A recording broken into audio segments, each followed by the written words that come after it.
Hello, students. This is your study guide review video. I'm going to let you know right now that the only thing that's really going to be shown while I'm talking is going to be this map right here.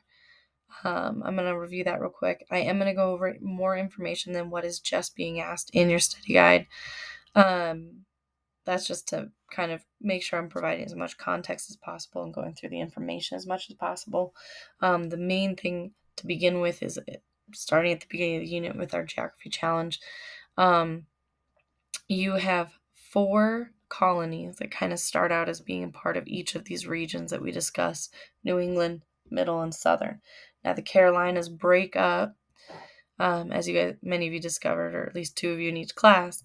They break up and they become 2 separate colonies. So then the Southern colonies technically end up getting 5. But you are going to want to have these memorized for the test. So Georgia, South Carolina, North Carolina, Virginia, and Maryland for the Southern. Pennsylvania, New Jersey, Delaware, and New York for the middle, and the Connecticut, Rhode Island, Massachusetts, and New Hampshire for the New England area. Many of you guys had a question about this section right here, which becomes Vermont, but originally is land claimed by both New York and New Hampshire. Hopefully, as you guys were watching this presentation, you realized it wasn't just geographic differences, but it was also cultural differences that made the difference between these different colonial regions, which is why Delaware and Maryland are part of 2 different regions despite being next to each other, and New York and the New England states, which are virtually parallel with each other for the most part, are culturally different. The New England colonies being predominantly settled by which religious group? The Puritans. And generally seeing more religious tolerance in the middle colonial region. So starting out with the New England colonies, I was going to cover some of the geography, then the daily life. So just keep this information in mind as we go through it. So what is the land in New England like? It's thick, covered in forest, which is why it was predominantly used for shipbuilding, providing timber, and generally trading along the coastline.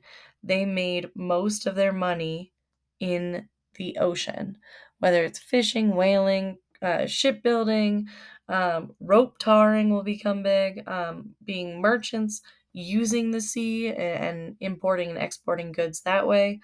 And this is predominantly because, the land was covered in thick forests. It made it difficult for farming. The soil, once they removed the forest, would be thin soil with rocky land, very rocky. Because the New England area is very coastal, they had many bays or areas where the land curves around. That's why you have this little hook area that becomes a popular port area for Massachusetts. Who helped the first colonists in New England? That would be the Wampanoag Native Americans. Helped the colonists learn farming and hunting techniques, including the sister crops, which included beans, squash, and corn, and which grow really well together because one covers the ground, providing protection from the sun to the ground and a barrier.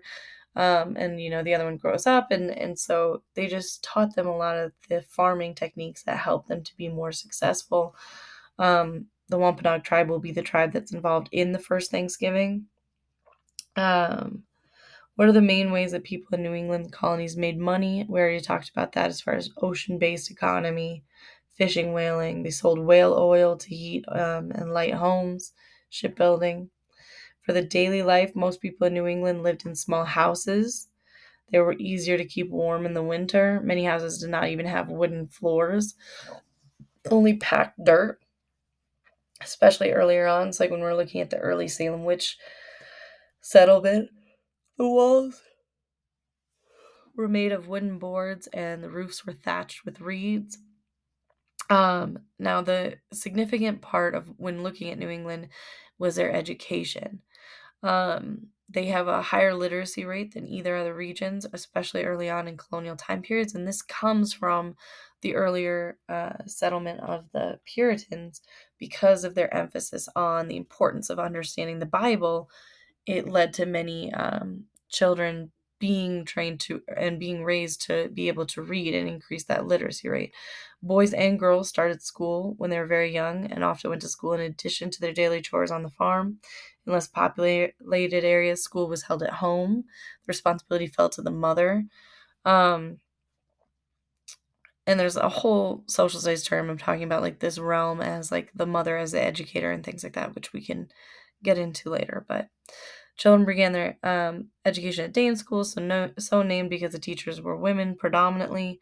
At the Dame schools, children learned to read and write. Students had to share primers or basic reading books because paper was rare and expensive. Students practiced writing on pieces of slates or scraps of white birch tree bark. That's all a lot of extra detail. The primary thing you have to remember is definitely that there was a higher literacy rate in New England because of their Puritan background. What famous event happened in Salem? Describe the event. What type of individual was most often accused of witchcraft? This kind of goes back to our Salem witch trial. DBQ response, and it was the witch trials at Salem. People, mostly women, were accused of witchcraft in the Puritan community of Salem. 20 people were put to death, and one dog. But yeah, it was predominantly young single women that were accusing older married or widowed women of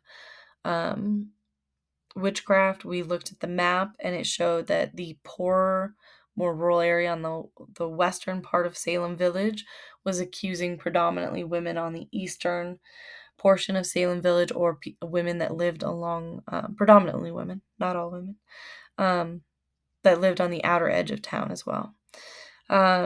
The person that would have the most power in a Puritan village would, of course, be the minister or the church leader is a big part of that. So just keep that in mind.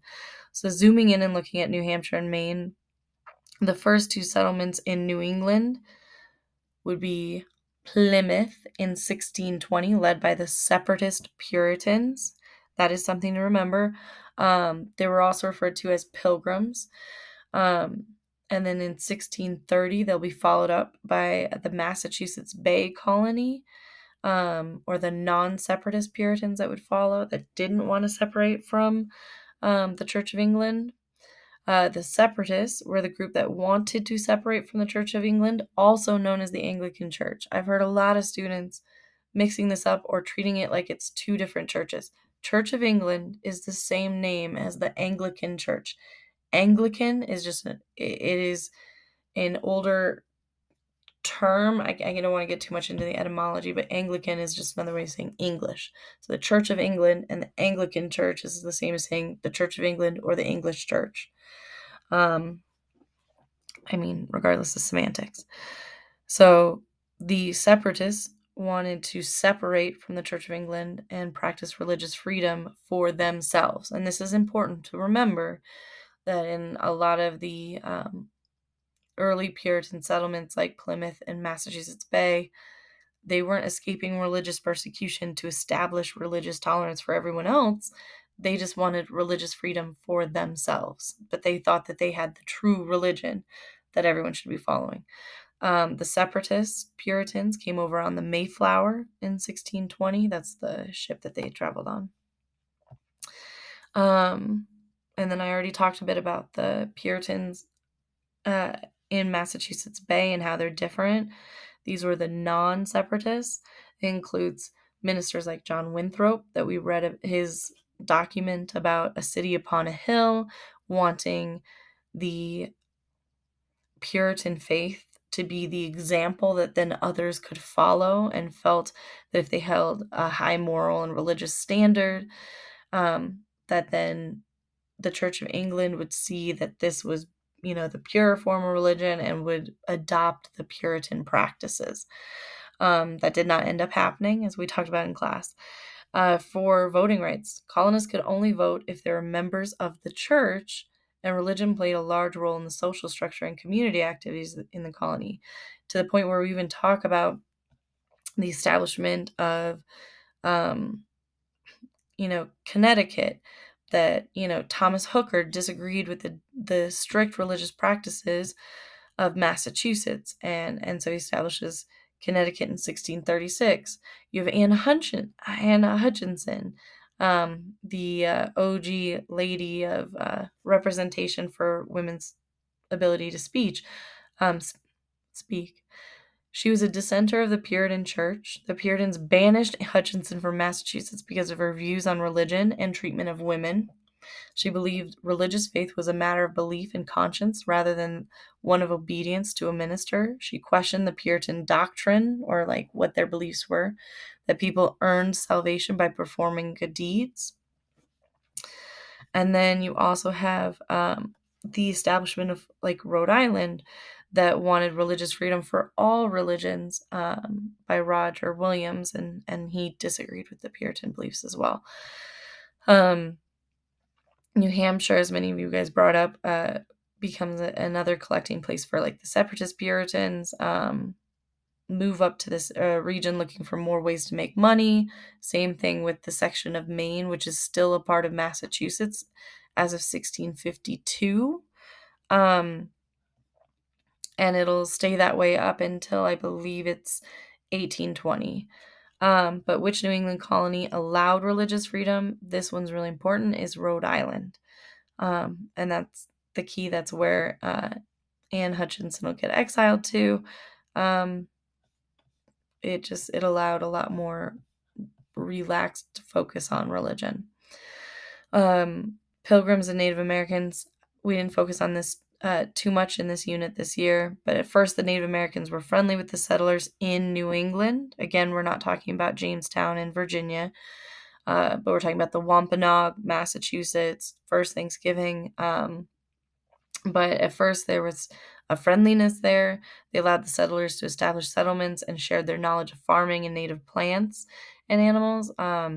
The colonial population grew and new settlers continued to come over from England. Trade with native people flourished because it helped both groups.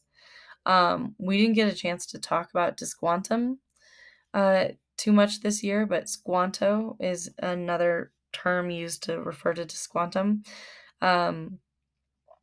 Helped communication due to like an earlier situation of being kidnapped and learning English and making their way back to New England area, and then could negotiate trade treaties with the Native American tribes. And then we get to the Pequot War. Again, this is not something you need to know for the test, so I don't think I'm going to get too much into it, but it shows the increasing conflict with the Native Americans in the region, along with what's referred to as King Philip's War that involves Chief Metacom of the Wampanoag tribe. I'm not going to get into too much of that as well because, again, we didn't cover too much of this right now, but we will talk more about the increasing altercations between colonists and Native Americans as we get closer to talking about the Revolutionary War as well. Now, this is a significant part that is important. We didn't get into talking about the Mayflower Compact, but it was the document drawn up by the Pilgrims who sailed to the Plymouth on the Mayflower. This is not going to be on your test, but the idea that the governments that were established in New England, as many of you found out when you're doing your presentations, hopefully, was a more democratic society, especially more democratic than they had experienced in England. Now, it did, especially in New England, have a more theocratic lens because you'd have ministers that were, very influential in their community and held a lot of power and a lot of sway. But people were able to participate in electing government officials, making their own laws, setting taxes, and spending money on school or public programs like schools, public improvements like roads, and law enforcement, or people to enforce the laws they were creating themselves. Anyone at the meeting could speak to bring up problems and propose solutions for their New England town hall meetings.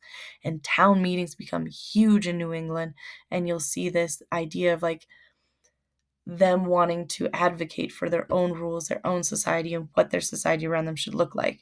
That will come up again when we get close to the road to revolution. The only people that could vote, though, were white men who owned property. All right. So we talked about the significance of the clergy or pastors and kind of speaking to the crowd. We've covered most of New England, especially the focus on religion, Puritans, separatists, non-separatists, Salem witch trials, and Hutchinson. Now I want to get into the middle colonies. We're looking at New York, Pennsylvania, New Jersey, and Delaware. All right. This region has fertile soil, which means that crops grow well here. There are also rolling hills and valleys. The climate of this region is milder than New England. It includes cold, wet winters and long, hot summers with plenty of rain, which is why the middle colonies will get the nickname the breadbasket colonies, because it's going to grow a lot of the wheat grain cereals like, barley, oats, wheat, grains or cereals, but it's the idea that they're growing a lot of the food sources that people are going to be using to make their breads and consume a lot of their goods. Rivers were extremely important in this region. It allowed their ability to create hunting at clay pots, transportation of goods within the colony and to other colonies, access to the ocean for international trade. The second smallest state in the colonies is Delaware, the first one being Rhode Island.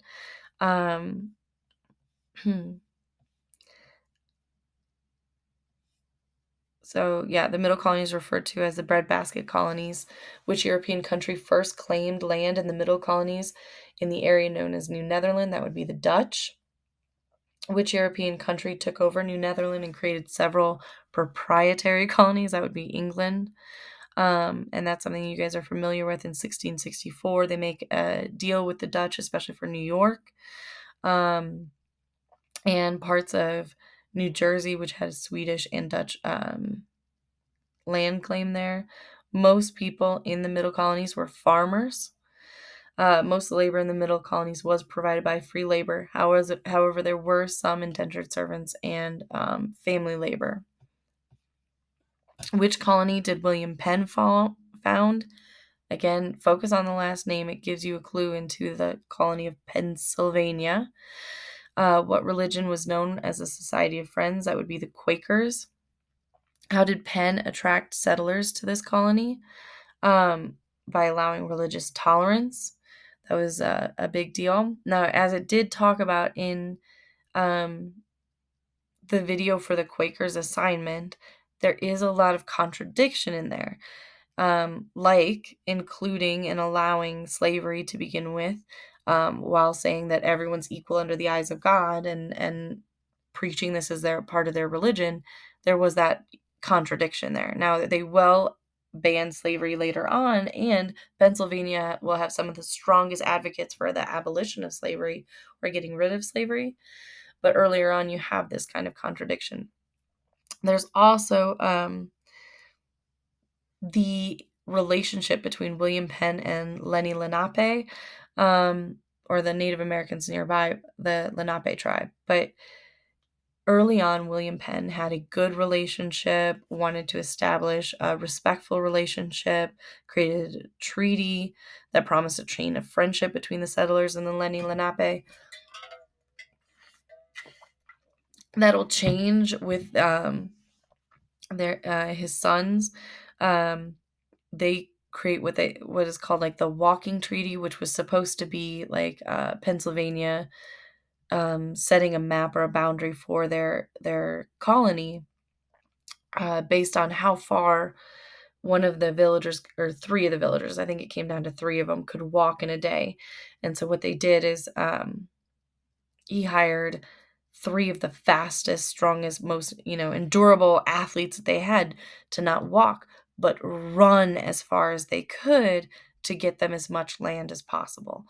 And there were a couple other kind of shady dealings that occurred after William Penn had passed away. Pennsylvania did have a provincial council, which was elected. They made laws and decisions for the colony.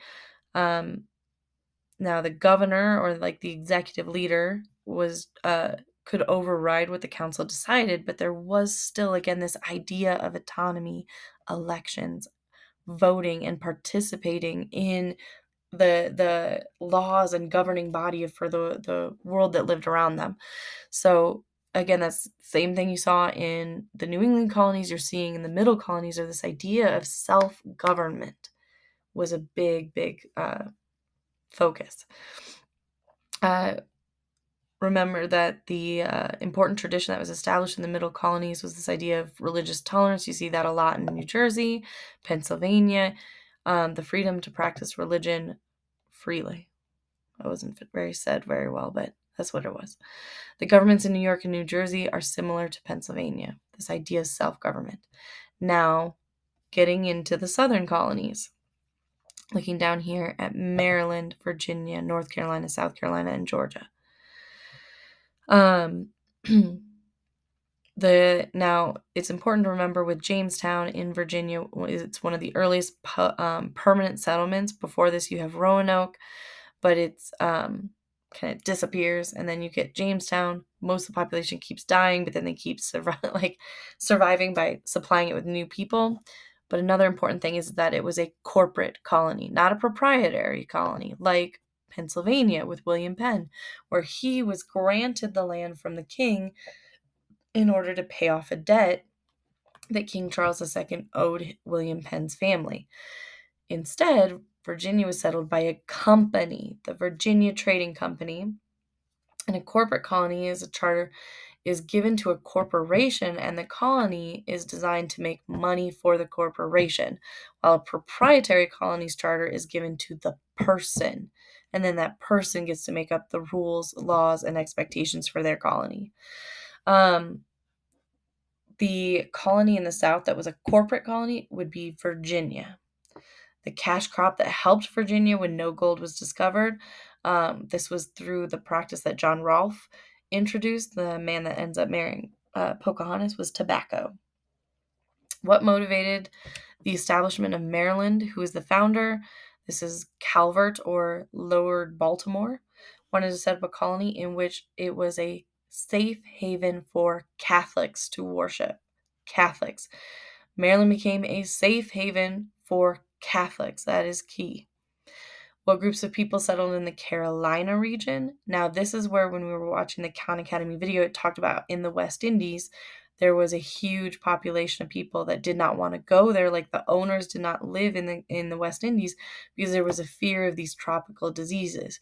So some plantation workers, owners, people that wanted to pursue a plantation but didn't want to live in the tropics, growing sugarcane in the harsh conditions in the Caribbean, moved to the Carolinas to then grow crops like rice. Another group that settled in the Carolinas would be like the Huguenots or the French Protestants. France at this time was predominantly Catholic, and so Huguenots was the term used to describe people who lived in France or French people that wanted to be Protestant or not be a part of the Roman Catholic Church. They were referred to as Huguenots. The Carolinas get divided up into North Carolina, South Carolina, and Georgia. The establishment of Georgia is by James Oglethorpe. He wanted a colony. Now, again, so just like if you remembered Maryland is a safe haven for Catholics, you should remember Georgia, James Oglethorpe, and a colony to try and create a model society that embodied justice and equality by providing a place for people who were in debtor's prison to work off their debt and stay out of debtor's prison. Now, Georgia does have a boundary with the Spanish-owned Florida, so there was a disputed territory between Spain and England. And if you look down here in the southern part, this is the part controlled by Spain. So you will see some conflicts that arise there over that boundary. What was originally illegal in Georgia, but the law was eventually changed in 1750, would be slavery.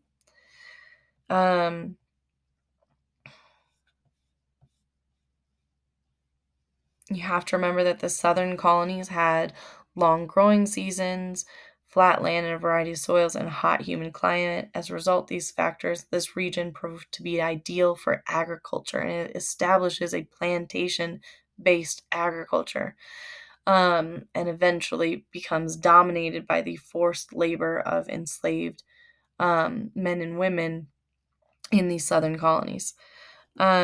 Most southern farms remained small, just because it was very expensive and very, very labor intensive for a lot of these larger plantations. But you will have a small population that owns large amounts of land as their wealth increases. So you also see that's a terrible word, a larger disparity between the very rich and the very poor in the South. And they'll become known as like the lower class working poor, and then you have the gentry or the um, very wealthy plantation owners in the South versus New England, where you have a very harsh living condition and you still have some very wealthy people, but you have a more equal distribution of wealth. And so the power is also more equally distributed, again, only amongst the land owning white men, but more equally distributed than you will see in like the southern colonies at this time. The three crops that were the primary cash crops in the South would be tobacco, indigo, and rice. And the first representative legislative body in colonial America will be in Virginia. It was referred to as the House of Burgesses. Only male landowners, again, only male white landowners had the right to vote in these elections. Who had the right to vote, veto any laws passed by the General Assembly. Again, this keeps coming up. It's a very common thing. Same thing happened in Pennsylvania. This idea of a General Assembly or a House of Burgesses or a town meeting council, city council can be overruled by the governor. It can be vetoed. They can get rid of a law if the governor doesn't like it, because normally the governor was appointed by a proprietor or by the, eventually the king if in a royal colony, but they're the ones that kind of have the ultimate say in overruling the people. Now they were limited to what would be permitted by the community around them, so they weren't trying to like ostracize themselves from the community around them. They wouldn't do something that was staunchly against their community, but they got to have a say. Who did not benefit from the democratic traditions established in these colonies? That would be enslaved people, women, white men who did not own land, had little or no input in the colonial governments, and definitely the indigenous people had next to no say. And many of the treaties were contradicted and not upheld.